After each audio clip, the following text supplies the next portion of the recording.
ಎಲ್ಲರಿಗೂ ನಮಸ್ತೆ. ನಾನು ಇವತ್ತು ಊಟಕ್ಕೆ ಗೇರುಬೀಜ ಮತ್ತು ತೊಂಡೆಕಾಯಿ ಹಾಕಿ ಉಪ್ಕೇರಿ ಮಾಡಿದ್ದೇನೆ. ಹೇಗೆ ಮಾಡಿದ್ದೆಂದು ತೋರಿಸಿಕೊಡ್ತೇನೆ, ಬನ್ನಿ. ತೊಂಡೆಕಾಯಿ ಇಷ್ಟು ತಗೊಂಡಿದ್ದೇನೆ, ಗೇರುಬೀಜ ಇವನ್ನು ಈಗ ನೆನೆ ಹಾಕ್ತೇನೆ. ಇದನ್ನು ಎಷ್ಟು ಗಂಟೆ ಕಾಲ ನೆನೆ ಹಾಕ್ತೀರಿ? ಒಂದು ಅರ್ಧ ಗಂಟೆ ಕಾಲ ನೆನೆ ಹಾಕ್ತೇನೆ. ಇಲ್ದಿದ್ರೆ ರಾತ್ರಿ ನೆನೆ ಹಾಕಿ ಬೆಳಿಗ್ಗೆ ಮಾಡ್ಬೋದು. ಸ್ವಲ್ಪ ಉಗುರು ಬೆಚ್ಚಗೆ ನೀರಿಗೆ ನೆನೆ ಹಾಕ್ತೇನೆ. ಮತ್ತೆ ಅದು ಇನ್ನೊಂದು ಗೇರು ಬೀಜ ಬರ್ತದಲ್ಲ, ಅದು ಹಸಿ ಗೇರು ಬೀಜ, ಯುಗಾದಿ ಟೈಮಿಗೆ ಸಿಗ್ತದೆ. ಅದು ಸಹ ಆಗ್ಬೋದಲ್ಲ ಇದಕ್ಕೆ? ಅದು ಹಾಕ್ರೆ ಬೆಸ್ಟ್, ಇನ್ನು ಒಳ್ಳೇದು ಅಲ್ಲ? ಅದರ ಟೇಸ್ಟ್ ಬೇರೆ, ತುಂಬ ರುಚಿ ಆಗ್ತದೆ. ಒಗ್ಗರಣೆ ಇಡುವ.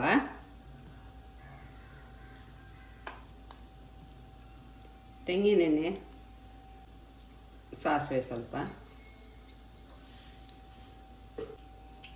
ಉದ್ದಿನಬೇಳೆ,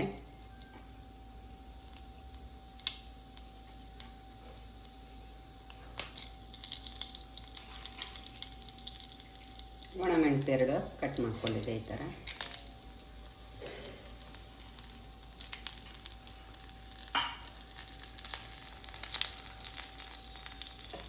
ಕರಿಬೇವಿನ ಸೊಪ್ಪು,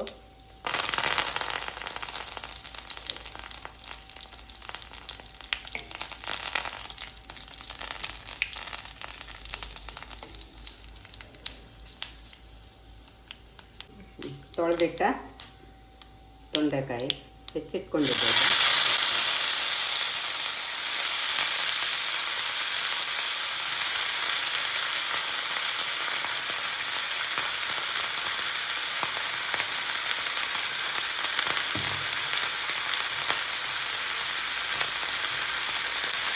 ಗೇರುಬೀಜ,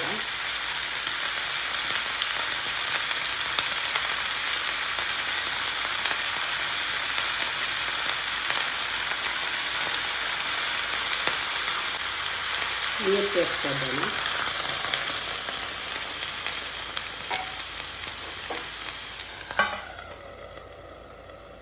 ಉಪ್ಪು ಸೇರಿಸ್ತೇನೆ.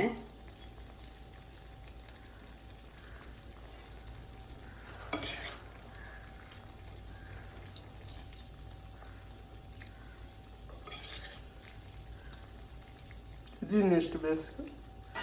ಇದಕ್ಕೆ ಟೈಮ್ ತಗೊಳ್ತದೆ. ಕುಕ್ಕರಲ್ಲಾದ್ರೆ ಬೇಗ ಆಗ್ತದೆ, ಆದರೆ ತೀರ ಮೆತ್ತಕ್ಕಾಗ್ತದಲ್ಲ, ರುಚಿ ಅನಿಸೋದಿಲ್ಲ.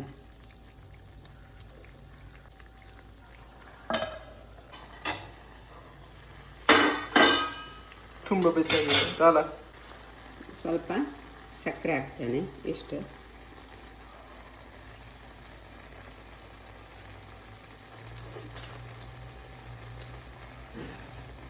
ತೆಂಗಿನ ತುರಿ,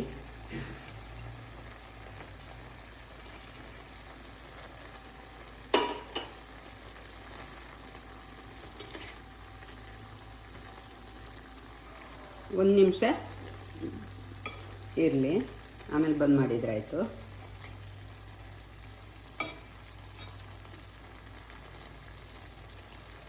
ಆಗಿದೆ, ಇದು ಬಂದ್ ಮಾಡ್ತೇನೆ. ಮದುವೆ ಮನೆಯಲ್ಲೆಲ್ಲ ಏನು ಮಾಡ್ತಾರೆ ಅಂದರೆ ತೊಂಡೆಕಾಯಿ ಮತ್ತು ಗೇರುಬೀಜ ಬೇರೆ ಸಪ್ರೇಟ್ ಬೇಯಿಸಿಡ್ತಾರೆ. ಆಮೇಲೆ ನೀರು ತೆಗೆದು ನಂತರ ಕಾಯಿ ಎಲ್ಲ ಹಾಕಿ ಒಗ್ಗರಣೆ ಕೊಡ್ತಾರೆ. ಅದರಿಂದ ಸ್ವಲ್ಪ ಬಿಳಿ ಬಿಳಿ ಅನಿಸ್ತದೆ. ಇದು ನಾನು ಒಗ್ಗರಣೆ ಇಟ್ಟು ಬೇಯಿಸಿರೋದು. ಬಂದ್ ಮಾಡ್ತೇನೆ. ರುಚಿಯಾದ ತೊಂಡೆ ಗೇರುಬೀಜ ಉಪ್ಕೇರಿ ರೆಡಿಯಾಗಿದೆ.